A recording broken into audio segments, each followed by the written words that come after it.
Oi pessoal, hoje eu quero compartilhar com vocês um caso de metabolômica de uma paciente com diagnóstico de bipolaridade. Ela me procurou para fazer o exame de metabolômica, já estava fazendo o seu tratamento medicamentoso com a quetiapina, já fazia também a dieta cetogênica, né, que muitos sabem que existem alguns pacientes que têm uma resposta com a dieta cetogênica nos casos de bipolaridade, mas ela ainda não tinha melhora do quadro clínico. E hoje eu quero compartilhar com vocês os exames de sangue que ela já havia feito e o exame de metabolômica, para vocês entenderem e verem que muitas vezes as condições psiquiátricas, como a bipolaridade, ela cursa com alterações metabólicas. Então, nós abrimos a nossa janela, né, de oportunidades de tratamento para melhorar a qualidade de saúde dessa paciente. Então, eu vou mostrar agora aqui os exames para vocês. Então, pessoal, começando pelos exames de sangue dessa paciente, eu vou focar aqui nas principais alterações que a gente conseguiu observar.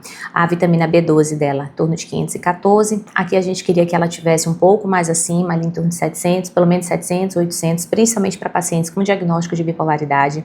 Ela tinha um ácido fólico também de 10. A gente quer também ele um pouquinho maior, ali em torno de 15, 18, até ali estourando no máximo 20, para que a gente consiga ter uma resposta mais adequada relacionada à parte de metilação. Nos chama também a atenção no exame dessa paciente uma homocisteína de 16,5, então a gente vê que já existe um desequilíbrio, né, nessa parte do ciclo dela, provavelmente relacionada à parte da metionina, né, ou dos seus cofatores, que a gente vai avaliar melhor pelo nível da metabolômica. Ela tinha um ácido metilmalônico de 0,1, ainda estava dentro dos parâmetros que a gente espera. Essa paciente, pessoal, ela também tinha uma ferritina de 68, a gente quer ali pelo menos a nível de 70, mas não estava tão baixo. A gente tem muitos outros parâmetros para a gente ainda estar melhorando, né, além de focar essa parte inicialmente de reposição de ferro, e ela tinha uma glicemia em jejum de 76, então ainda estava aqui adequada. Agora vamos ver os outros parâmetros para ver como é que está a parte do metabolismo de glicose dela, que pode nos dar algumas informações a mais. E aqui como a gente tem que ter cuidado, né? Essa paciente, ela tinha uma hemoglobina glicada de 4,2, estava ok ainda dentro dos limites, mas a gente já começa a ver uma insulina de 7,2. Não é que essa insulina dela esteja muito ruim, mas para uma paciente que faz uma dieta cetogênica, geralmente a gente espera níveis de insulina um pouco mais baixos. Então, isso já me chama um pouco a atenção e me faz pensar se realmente essa dieta dela está adequada, ou se talvez ela esteja ali, quando a gente faz a dieta cetogênica, a gente sabe que tem que ter um equilíbrio no consumo de gorduras, de proteínas e ter um maior aporte de gorduras. Às vezes a gente pode acabar exagerando um pouco na parte de proteínas e fazer alguns picos também de glicose, né? E não ter todos os benefícios que a dieta cetogênica pode trazer. Então, pode ser aqui uma dessas possibilidades que a gente ainda vai avaliar depois na parte nutricional. Aqui essa paciente tem um triglicerídeo de 66, o que realmente é condizente com o quadro nutricional dela, alimentar, já que ela tem uma ingesta de carboidratos muito baixa, né, então dentro dos parâmetros. E aqui, pessoal, para vocês verem, uma paciente que faz uma ingesta, uma dieta rica em gordura, tá, gordura saturada também insaturada, né, a gente sempre tenta preconizar uma dieta com não só predomínio de gordura saturada, mas gorduras boas, né, também como abacate, azeite. Ela tinha melhorado um pouco agora esse tipo de gordura também, né, nessa parte nutricional. E para vocês verem, ó, um colesterol de 177. Então, para quem demoniza tanto a parte das gorduras, a gente vê que não teve efeitos ruins na parte ali do colesterol, né? Principalmente por quê? Porque a questão maior é o ambiente metabólico em que esse colesterol vai estar inserido, né? Como é o resto da alimentação dela, como ela não faz ingesta de praticamente nada de ultraprocessados, de açúcares, né, e muitos carboidratos refinados, então a gente tem um controle metabólico um pouco melhor. Então aqui para vocês verem também um colesterol LDL de 105, então dentro dos parâmetros do que a gente espera. Além disso, ela tinha uma ApoA1, né, dentro dos parâmetros normais também, né, que são a ApoA e a ApoB são marcadores que a gente faz para ver como é que está essa parte realmente do colesterol de verdade, né, e eles nos conseguem fornecer informações mais fidedignas. Aqui só para mostrar também a ApoB dela, de 73, também dentro dos parâmetros. O que nos chama a atenção dos exames dela, que estavam em níveis bem baixos, é a vitamina D, né? 22,4, a gente quer realmente níveis maiores de vitamina D, principalmente no contexto de bipolaridade, porque a gente sabe que a vitamina D, ela ajuda, é um pró-hormônio, né? Então, ela consegue agir na nossa parte imunológica, consegue exercer efeitos que vão muito além da parte óssea, né? Como a gente costuma ouvir.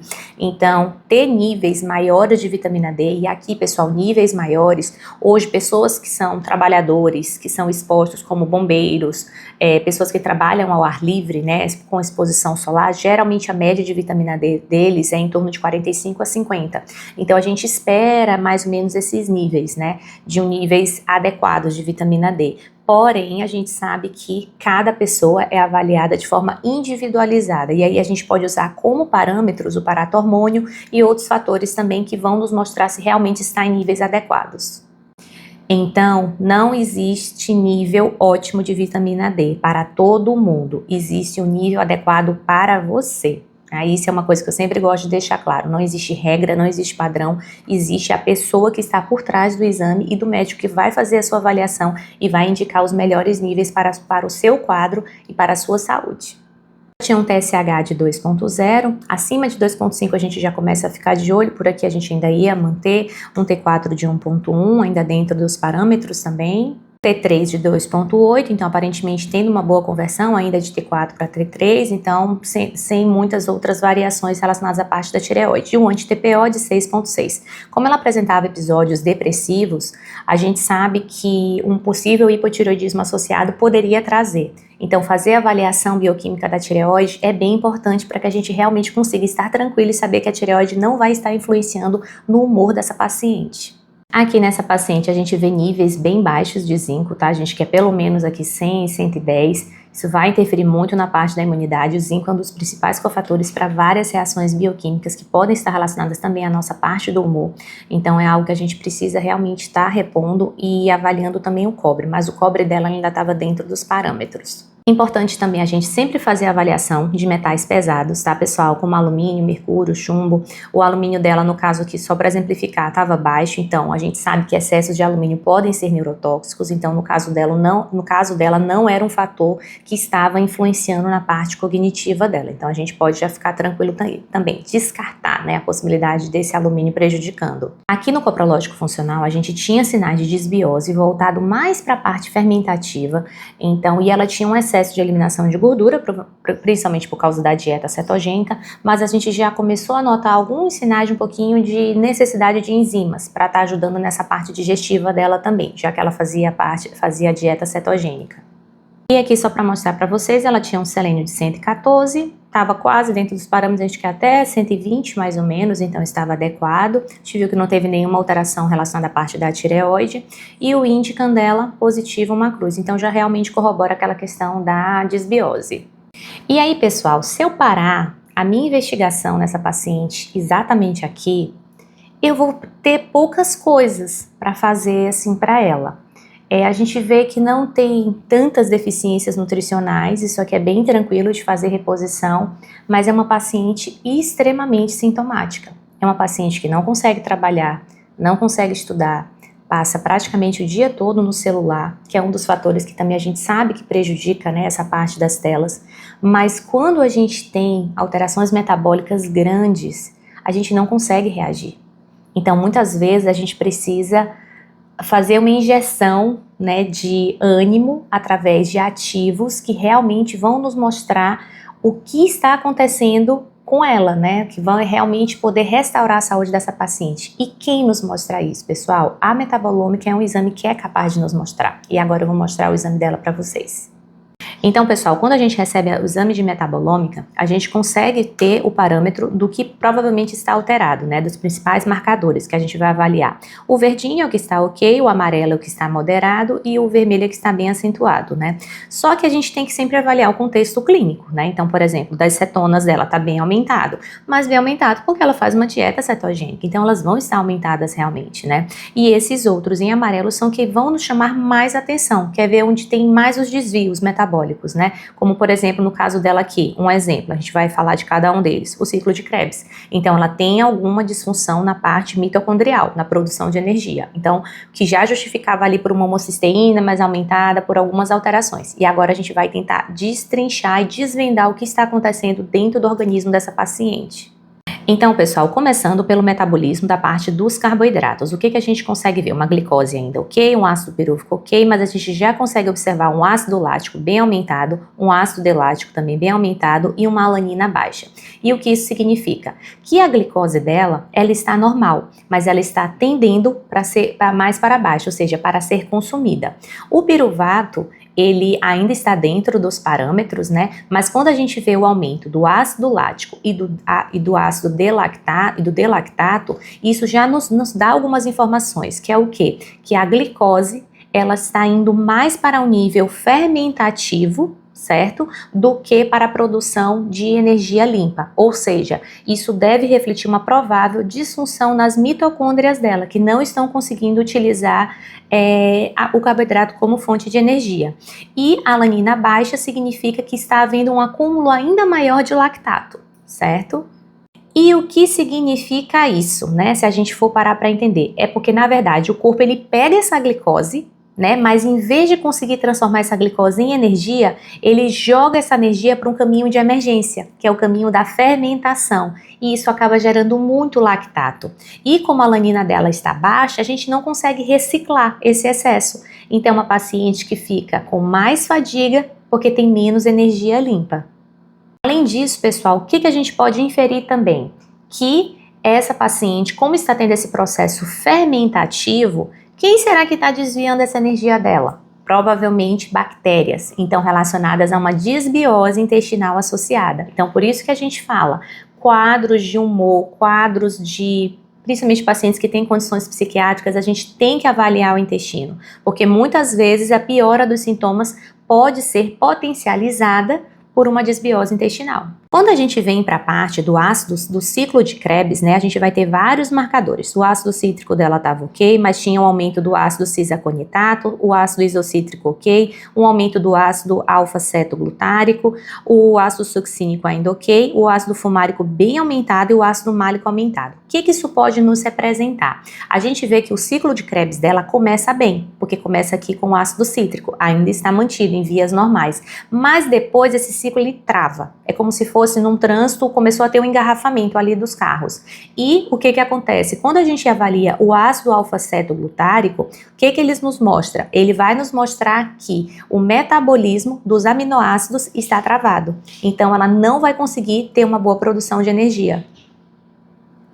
Outro parâmetro também que a gente vai ver é do ácido succínico. O ácido succínico dela, ele ainda está em níveis ok, mas ele está querendo aumentar, o que pode estar indicando o quê? Uma provável inflamação. Para finalizar o nosso ciclo de Krebs, o ácido fumárico e o ácido málico aumentado nos mostram o quê? Que ela não consegue terminar o ciclo da parte das mitocôndrias para a produção de energia. Então, o que isso significa? Que ela tem glicose, ela tem substrato, mas a mitocôndria não consegue entregar energia limpa. Então, é uma paciente que vai ter mais fadiga, dificuldade de foco e uma maior inflamação.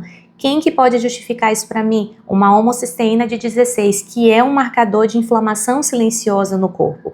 Então, a gente vê que a metabolômica, ela consegue nos explicar o porquê daquela homocisteína, que aparentemente, a gente viu B12 e B9 ali em níveis, podem ser otimizados, mas nada tão significativo. Então, a gente vê que a causa pode estar realmente aqui nessa disfunção mitocondrial.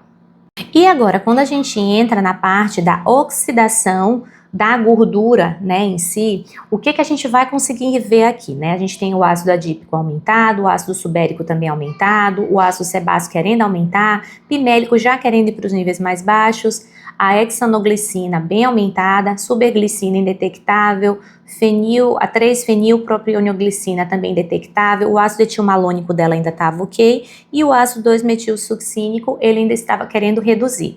E como eu já tinha visto lá no iniciozinho do exame, o ácido beta-hidroxibutírico bem aumentado, né? Então, o que isso nos traduz? A gente sabe que a gordura, pessoal, ela tem que ser oxidada, né? Ela é tirada dali, mobilizada do nosso corpo e oxidada para ser utilizada como uma fonte também de energia ou para ser eliminada do nosso organismo. organismo. E esse exame nos mostra o quê? Que ela está produzindo bastante corpos cetônicos, então a gente tem muitas cetonas realmente, porque ela está numa dieta cetogênica, ela fazia cetose, ela fazia cetonemia, né? Ela averiguava e realmente viu que estava em cetose, mas por que ela estava ainda tão cansada mesmo fazendo a cetogênica? Que na teoria era para trazer mais energia para ela, principalmente para pacientes que cursam, né, com esses quadros psiquiátricos.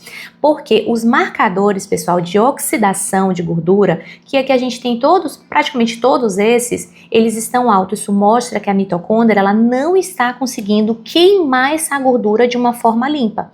Então, ela produz cetonas, mas essa gordura ela não consegue ser oxidada de uma forma adequada. Então, não basta apenas produzir cetonas, a gente tem que oxidar essa gordura. Vocês podem me perguntar, doutora, mas é possível eu produzir corpos cetônicos e não ter energia? Sim, pessoal, porque se eu tenho um bloqueio na oxidação da gordura, essas cetonas não são utilizadas como forma de energia. Ou seja, o fígado ele consegue pegar as cetonas, né, como produto alternativo ali, já que não tem o carboidrato, né, a glicose, mas o músculo e o cérebro não conseguem pegar essa cetona, essa gordura de forma eficiente. E aí, pessoal, isso geralmente reflete o quê? Falta de cofatores. Quem são alguns desses cofatores? Vitamina B2, coenzima Q10, carnitina. A gente sabe hoje que existem pessoas que têm deficiências de carnitina, então a gente pode fazer suplementação com acetil L-carnitina.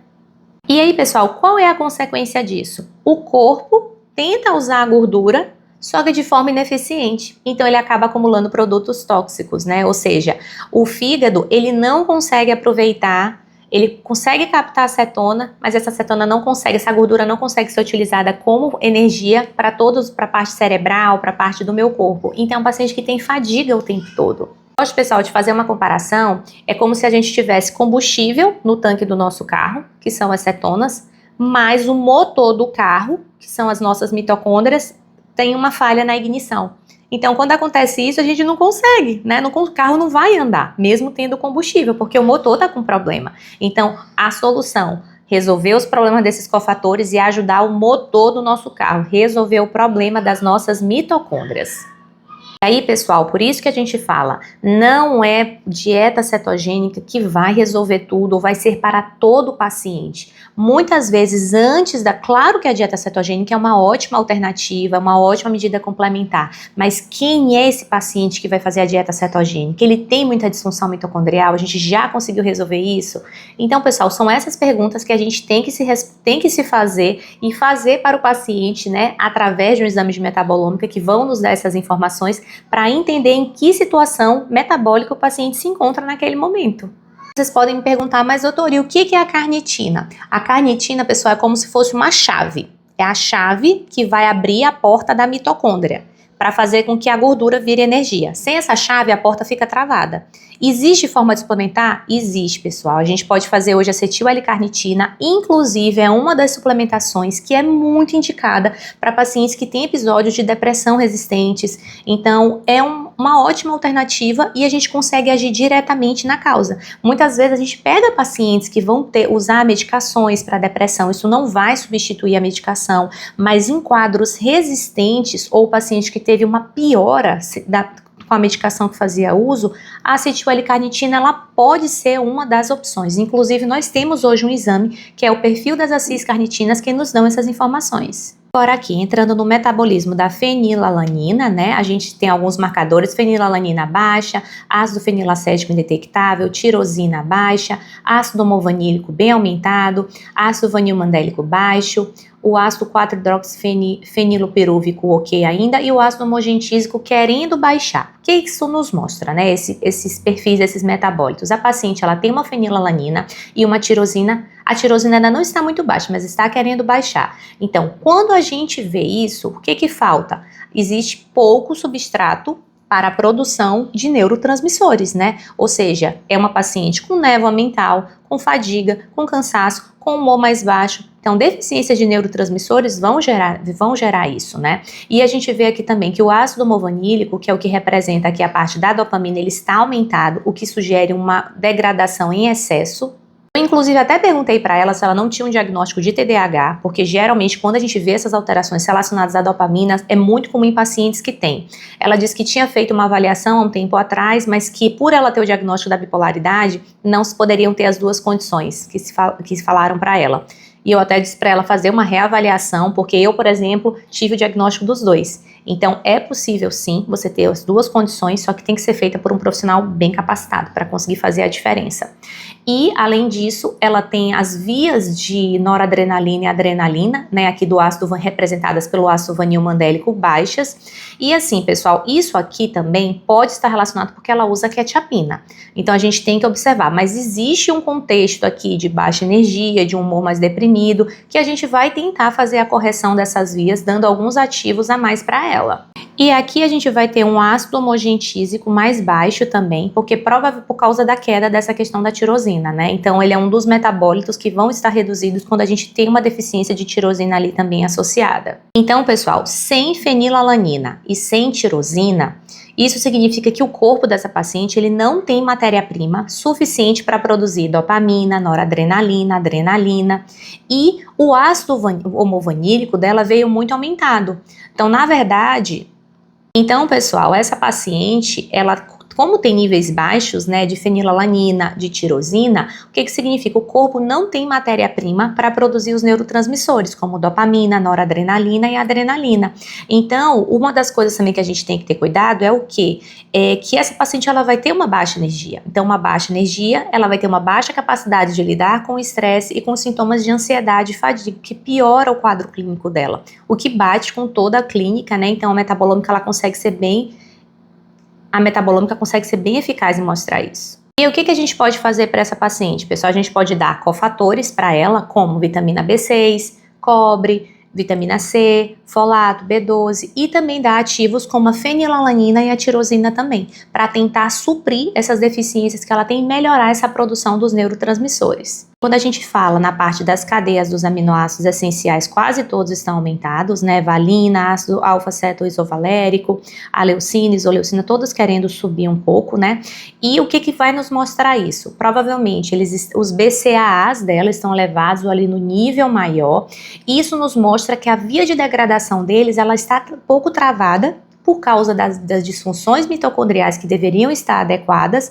E o que acontece? Quando trava, o excesso desses metabólitos, desses aminoácidos, podem gerar metabólitos tóxicos, né, no nosso corpo e, consequentemente, uma menor entrada de substrato ali para o ciclo de Krebs. Então, destravando a parte mitocondrial, a gente vai conseguir destravar também o uso desses aminoácidos que ela já faz de ingesta. Metabolismo aqui do triptofano, a gente vê que o triptofano ele está querendo baixar, mas ainda não está em níveis tão baixos. O ácido 5-hidroxindolacético é um marcador funcional da serotonina. Está ok, mas existe uma tendência a querer subir, a ter um turnover maior ali. E os que a gente vê maiores alterações é o ácido antranílico, né, que está baixo, o ácido piconílico, que está aumentado, ácido quinurênico baixo e o ácido quinolínico também baixos. Então, assim, a gente vê aqui que no caso dela, o triptofano, ele ainda está ok, mas está querendo baixar. Então, a gente não pode deixar baixar, chegar em níveis muito baixos. Então, está quase baixo. Aqui, a serotonina não está nos níveis máximos, mas está mostrando que já está sendo um pouco mais degradada, o que nos mostra que a via da quinurinina dela está querendo começar a se ativar, quando a gente vê a relação do KT ratio, né? Então, a gente vê que está querendo subir. Então, aqui isso gera o que, pessoal? Menos proteção para o nosso cérebro, maior risco de ansiedade e de humor deprimido. Então, a conduta aqui vai ser o quê? Cofatores, B12, B6, vitamina D, zinco, que a gente viu que estava muito baixo, então o zinco aqui pode estar influenciando também essa rota.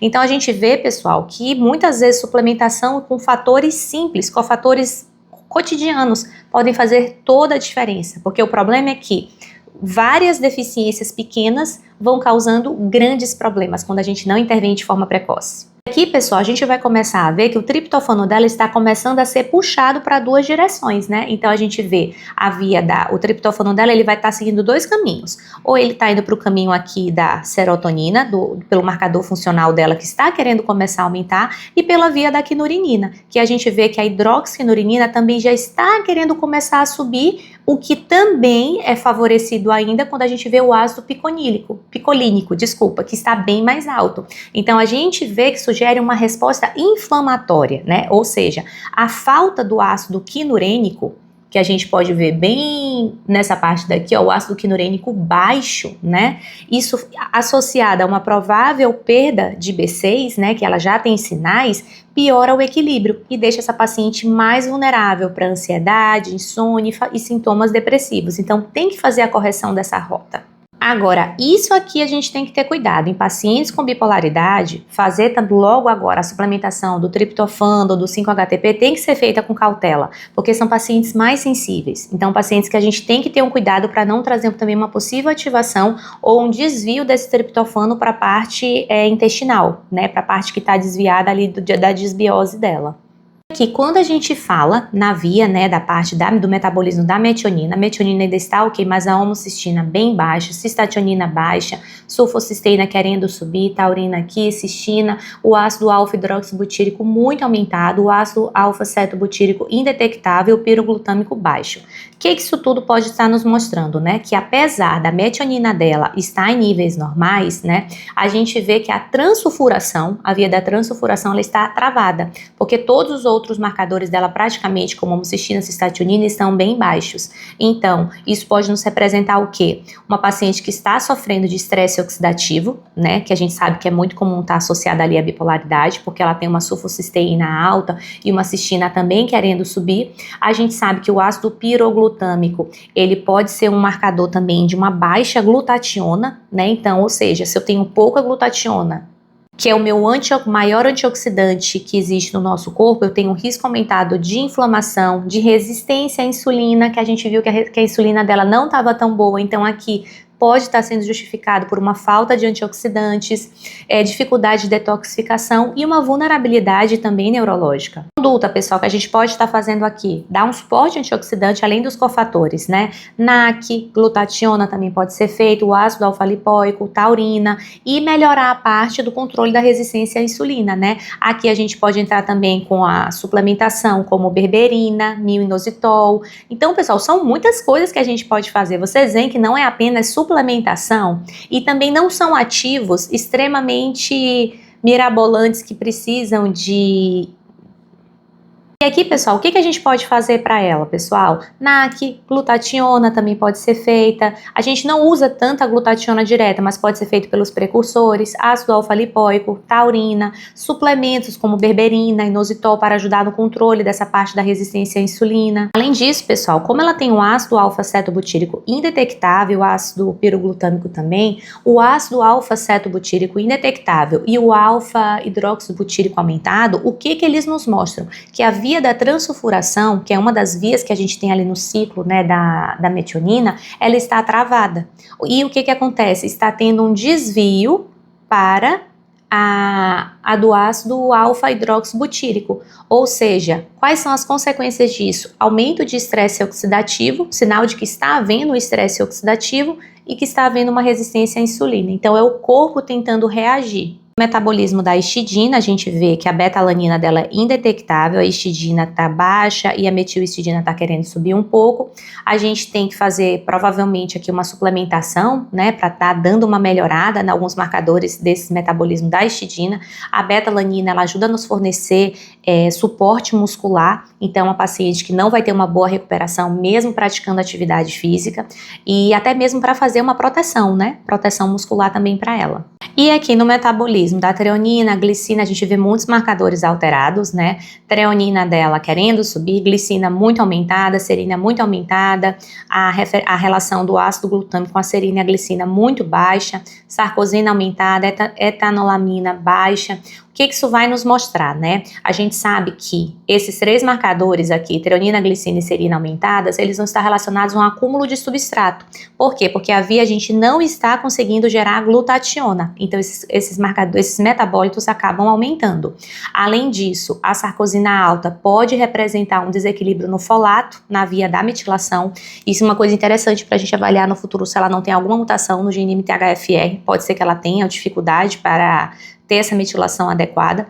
E quando a gente vê aqui na etolamina baixa, né, é um déficit aqui na parte de síntese de proteínas, também a nível neuromuscular. Além disso, quando a gente entra no metabolismo da lisina, né, a lisina ainda tá ok, mas o ácido alfa-aminoadípico aumentado, o ácido glutárico aumentado, já pode indicar o quê? Uma resistência à insulina e uma paciente com estresse oxidativo, tanto mitocondrial quanto neurológico.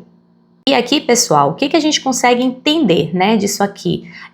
Na verdade, essa paciente, ela tem ativos, mas a via está bloqueada. Sabe quando a gente tem um congestionamento e o carro não passa? O que acontece? Começa a acumular carros. Não é porque falta, é porque eles estão acumulados ali. Qual é a resposta? Destravar essa via para que os carros consigam passar. Então é a mesma coisa. Ela não consegue aproveitar os antioxidantes dela, então consequentemente ela tem piora do estresse oxidativo. Pessoal, tem muita coisa para a gente fazer. NAC, como eu já havia falado, a glicina também pode ser feita aqui, mesmo aumentada, pessoal, ela pode ser utilizada. A gente não vai utilizar ela sozinha, a gente vai utilizar ela com antioxidantes para poder eles carrearem ela e ela conseguir passar por esse metabólico, passar pelo trânsito, né, que está bloqueado. B6, folato, selênio pode ser feito também naquelas doses mínimas, vitamina C, etanolamina, às vezes a gente pode acabar fazendo um pouquinho também, mas eu acho que nessa fase inicial não vai ser tão benéfico. E, mais uma vez, modular a resistência à insulina. Pessoal, muitas vezes, quando essa glicina ela está muito aumentada e essa relação do GSG Index, né, muito baixa, é porque a gente não está conseguindo usar a glicina para fazer glutationa. Aí a gente tem que dar os ativos para poder melhorar essa conversão. Então a gente vê que não é falta de glicina, mas a gente não consegue usar a glicina disponível. Então não vamos dar glicina? Vamos, porque a glicina a gente tem que manter os níveis otimizados para promover relaxamento, auxiliar no sono dela, mas dando ativos para que essa glicina não seja perdida, né, como está sendo agora. Pessoal, na via do glutamato, o que a gente consegue ver? A glutamina dela ainda está em níveis ok, o ácido glutâmico bem baixo, a relação da glutamina com o índice do glutamato aumentados, a asparagina aumentada e o ácido aspartico baixo, né? A gente tem que ter o cuidado também, muitas vezes, o ácido aspartico está indetectável, eu vou fazer reposição, cuidado em pacientes com bipolaridade, porque às vezes ele pode trazer uma fase de ativação.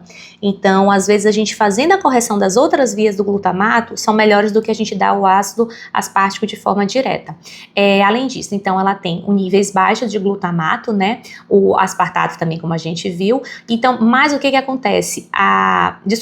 Aumento.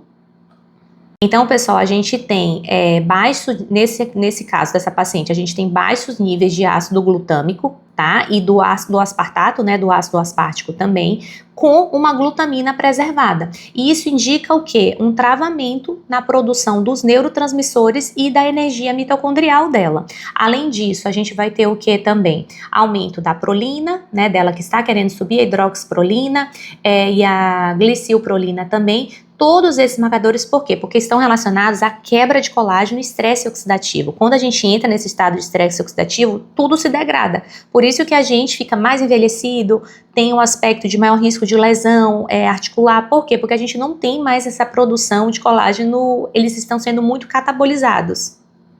Aqui é uma paciente que vai ter sintomas como fadiga, baixa resiliência, dores, como eu falei, um envelhecimento acelerado e um déficit cognitivo. Então vai ter aquela sensação de que a paciente ela está ficando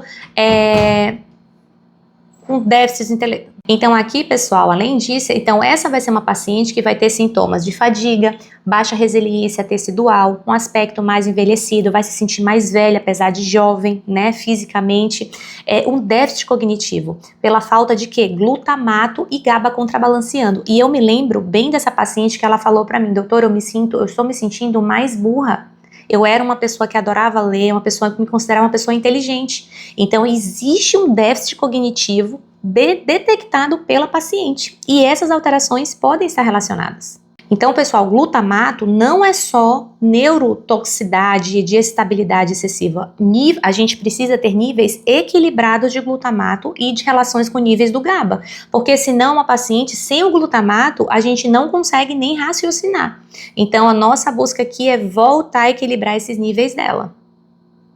Aqui, pessoal, mais uma vez, níveis quando a gente relaciona glutamato, aspartato, eles são fundamentais para a produção da nossa energia, dos neurotransmissores. Então, com menos produção de energia a nível das mitocôndrias e perda desse equilíbrio, e perda do equilíbrio entre a excitação e a inibição cerebral, essa é uma paciente que fica com apatia. Então, é o que a gente quer restaurar o ânimo dessa paciente. Aqui, com relação a alguns marcadores, que a gente tem o FIGLU, que é um marcador aqui do folato, a gente vê que ele está querendo começar a subir. E isso significa o quê, pessoal? Que o ácido fólico dela, a gente viu lá, né? Tava de 10.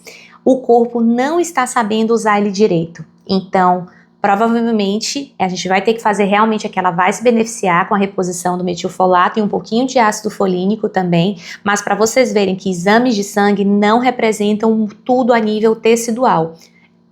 Essa paciente, ela já apresentava níveis um pouco mais baixos querendo aumentar do FIGLU, o que representa uma provável deficiência a nível de folato mesmo. Além disso, ela tem o ácido peridóxico indetectável, o ácido xanturênico também baixos, né? Falando justamente o quê? Deficiência de vitamina B6. Então, é uma paciente que tem deficiência de vitaminas do complexo B. E, pessoal, deficiência de complexo B altera tudo no nosso corpo. Travam as vias dos neurotransmissores, da sulfuração, do metabolismo dos aminoácidos. Além disso, essa paciente tem uma quercetina indetectável, um ácido tartárico baixo, né? Que vai nos mostrar o quê? E uma anserina também, níveis indetectáveis. A anserina, ela mostra que essa paciente tem uma pouca reserva de antioxidante muscular. A quercetina, né, ela tem baixos aportes de polifenóis antioxidantes na dieta. Querendo ou não, ela faz uma cetogênica, quase não come frutas. A gente sabe que boa parte dos nossos antioxidantes, né, polifenóis, vem da dieta, então a gente pode suplementar para ela também, mas falar nessa questão da dieta vai ser bem importante. Além disso, essa paciente ainda tem também uma frutose baixa, né, que representava uma baixa flexibilidade metabólica, né, para a parte dos carboidratos. E, pessoal, é realmente suplementação.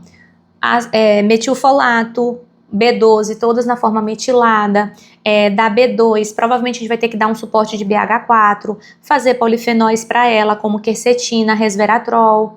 É muita coisa, pessoal, mas é um corpo que precisa, senão ele não vai destravar. Além disso, a gente pode fazer também betalanina, histidina para ela, para poder dar esse suporte muscular também para ela e melhora de antioxidantes a nível musculares. Aqui, pessoal, uma estratégia também, que depois eu vou conversar com ela, é fazer um ciclo de carboidratos. Ela não precisa necessariamente apenas a cetogênica, mas às vezes uma ciclagem de carboidratos, ingerir frutas de baixo índice glicêmico pode estar ajudando a melhorar esses aportes desses nutrientes. Aqui, pessoal, com relação a esses marcadores do estresse, né, o GABA dela está zerado, né, então ele é o nosso freio natural, então sem ele é muito difícil a gente ter um relaxamento, né, de forma bem adequada. Como eu falo, a gente tem que ter um equilíbrio, né, dele e do glutamato.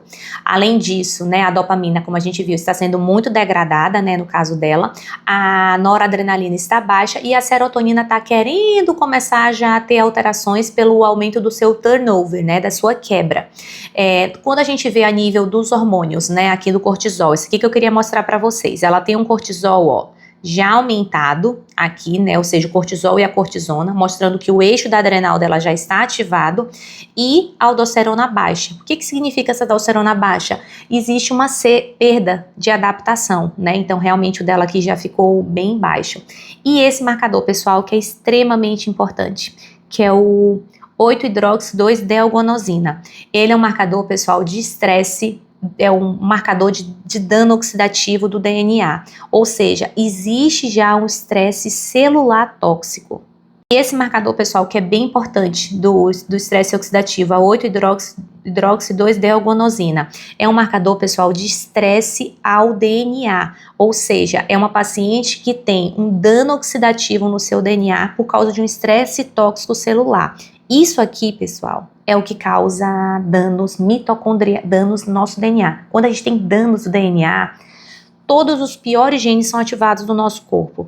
Então, a gente nunca quer que chegue nesse ponto. Quando chega nesse ponto, é o ponto que a gente tem que restaurar com rapidez. Como ela é uma paciente jovem, a gente espera poder conduzir melhor e corrigir logo. Mas, quanto mais tempo a gente tiver esses danos ao DNA, pior vai ser para a saúde dela a longo prazo. Além disso, pessoal, ela tem também aqui está prejudicada a parte da detoxificação dela, né? Ou seja, ela tem uma baixa glucuronidação. A gente tem um ácido glucárico aqui dela bem baixo, ou seja, é uma paciente que não consegue eliminar toxinas ambientais de forma adequada. E aqui é o que entra que eu falo para vocês. Todo mundo vai sofrer as mesmas consequências expostas às toxinas? Não, mas essa paciente vai. Então, quando a gente fala do cuidado é porque a gente não sabe quem é o paciente. Quem é o paciente que vai se beneficiar ou não. Então, a gente tem que ter o cuidado com isso. Além disso, também no ciclo, né, da ureia, a gente tem a citrulina praticamente zerada, né, indetectável o nível dela. A gente tem um aumento muito grande da homocitrulina e do ácido aginosuccínico, né? Então, isso representa o quê? Um ciclo da ureia ineficiente, ou seja, é uma paciente que provavelmente está acumulando amônia. E o que a amônia é? Neurotóxica. Logo, é uma paciente que vai apresentar um quadro de fadiga cerebral. Então, essa é uma paciente que realmente vai se beneficiar aqui de ter um aporte melhor para a gente estar auxiliando essa detoxificação dela. E, pessoal, como eu posso auxiliar essa detoxificação?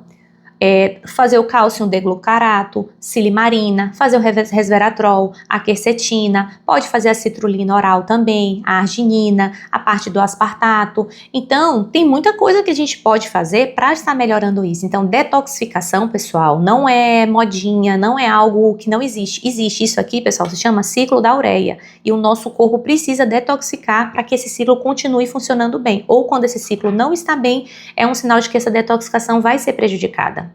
Aqui, pessoal, com relação ainda ao ácido oxálico, né, relacionado à parte dos impactos renais, o ácido oxálico, pessoal, ele é um dos marcadores para pacientes terem riscos aumentados de cálculos urinários. Então, se você tem cálculos de repetição, nós temos um marcador na metabolômica que pode estar ajudando você a avaliar um pouco isso. A creatinina, a gente vê que está ok, mas está querendo ficar mais para baixo, né, o que sugere o quê? Uma baixa massa muscular, mas a função renal dela ainda está preservada, né. A gente pode ter também aqui do ácido fosfórico, né, da parte do fosfato, né, pode indicar um baixo déficit, né, de excreção renal, mas até que ainda está ali no limite, né, então isso está relacionado mais à parte também da alimentação, que a gente vai tentar corrigir. E no pH também a gente vê que tem uma tendência a estar mais baixo, mais ácido, o que nos mostra o quê? É uma dieta provavelmente rica, né, em proteínas, por isso que é a minha questão, que eu acho que ela ainda pode estar consumindo um pouco mais de proteína do que deve na cetogênica, ou por causa de um estresse metabólico ali no corpo dela. Pessoal, a gente tem a parte dos metabólitos da microbiota, né, vou começar aqui por baixo, o arabinitol, né, um pouco mais baixo, eles não vão estar relacionando tanto a parte de infecção fúngica, né, não é tão provável, e ela tem um padrão de desbiose bacteriana fermentativa, né? Porque a gente tem um aumento, né, do 4-hidroxifenilácido, Com relação, pessoal, aos metabólitos da microbiana, a gente vê que essa paciente tem aumento de sinais de desbiose bacteriana fermentativa, que é aumento do ácido 4-hidroxifenilacético, assim como também do ácido benzoico, querendo ficar aumentado, e a gente tem também redução de marcadores de proteção, né, que quais seriam eles? Seria o ácido indolacético, que estão no caso baixos, e o dihidroxicinâmico, né, que também está indetectável. Então, quando esses dois estão baixos, que seriam mecanismos de proteção, e os outros aumentados, sinais de uma desbiose bacteriana, né. E isso bate com o que a gente viu lá em cima, um delactato aumentado, um pH urinário na parte mais ácida, o INDICAM positivo também. Então, existe uma fermentação bacteriana, tá, mais excessiva. Existe também, pessoal, além disso, existe a perda, né, da diversidade fenólica dos polifenóis. Isso aqui, pessoal, vai interferir diretamente no que a gente chama eixo intestino-cérebro. Fadiga, névoa mental, oscilação de humor. Então, quando a gente quer tratar um paciente com uma doença psiquiátrica, com problemas de saúde mental, não tem como sem olhar a parte intestinal. A gente já tem nos laboratórios convencionais, mas a metabolômica ela nos dá parâmetros bem mais fidedignos. Só a gente tem que o quê? Reduzir essa desbiose fermentativa, usar antimicrobianos, pode entrar óleo de orégano, a berberina também, podemos usar alguns probióticos, fibras como a inulina, goma cássia, dar suporte à mucosa intestinal como a glutamina, a zincocarnosina. Então assim, gente, tem muita coisa para fazer. A questão é, o exame, ele nos mostra, ele nos dá dados de que a microbiota dela ele está produzindo muitos metabólitos relacionados a uma desbiose fermentativa. E ao mesmo tempo, ela tem o que? Os metabólitos protetores que viriam de bactérias boas, eles estão baixos. Ou seja, tenho muita fermentação e falta da diversidade bacteriana benéfica no corpo dela. Então, pessoal, quando a gente trata, a gente dá antioxidantes para proteger o nosso intestino, a gente também protege o nosso cérebro. Isso aqui eu acho que é um dos principais para, se você tem uma condição de saúde mental, não deixe de ter essa visão, de fazer esse acompanhamento. Então, pessoal, isso aqui é uma receita de após uma metabolômica. A gente tem fórmulas para energia, foco para imunidade, par de antioxidantes, magnésio, zinco, cobre, selênio. Há fórmulas também para ajudar no metabolismo da glicose, de lipídios, de metilação, antioxidantes e neuroproteção, para ajudar aqui na parte do sono, para ajudar na parte da eliminação de amônia, fórmulas detox que essa paciente está precisando. Tem também ômega 3, creatina. Então, pessoal, vocês conseguem ver que saúde mental não se trata só com medicação. Ela pode ter um tratamento medicamentoso. Eu tenho também um diagnóstico de bipolaridade, eu faço uso de medicação, mas sem essa visão integral de como está o corpo como um todo, como está o intestino, como estão essas vias de metilação, a parte bioquímica, a gente não consegue ter uma resposta adequada. E muitas vezes é um paciente que vai precisar de uma internação, é um paciente que vai mudar de medicações o tempo todo e simplesmente não vai ter melhora. Vai ter um quadro de fadiga, vai ter um quadro de perda, de sentir que está perdendo a mente, sentir que está perdendo a vida. Então, realmente, quando bem feito e bem analisado, ele pode mudar a vida dos pacientes, assim como eu espero que também possa ajudar a vida dessa paciente.